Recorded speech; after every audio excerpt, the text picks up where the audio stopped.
So I'm the HR support for several different functions within Viking Pump. Right now, I support our foundry, our team in Windsor, Canada, and our finance team, which sits at a couple of different locations. I did not have the foundry when I first started, and I have the foundry now. So that was a huge change in responsibilities since we have a union in the foundry. And I actually had no experience working in a union environment when I started here.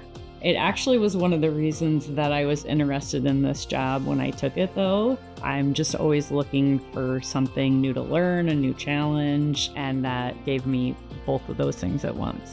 Everybody operates differently. Their priorities are different. My experience might be different than what someone else is looking for. So I've been an HR manager in the past. I've been a consultant in the past.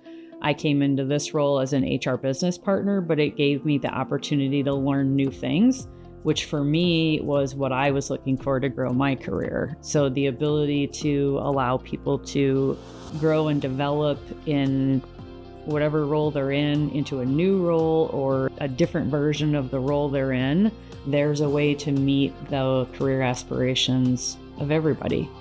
I always say this when I'm interviewing people, this is a team where we truly act like we win together or we lose together. So we all share that same value and that same responsibility to each other. I've worked for small companies. I worked for large publicly traded companies. I think this one is all of the things that I was looking for put together. It's a great team. They support each other. It's the type of company that I really wanted to work for. So we really live our values every single day. And that was very important to me.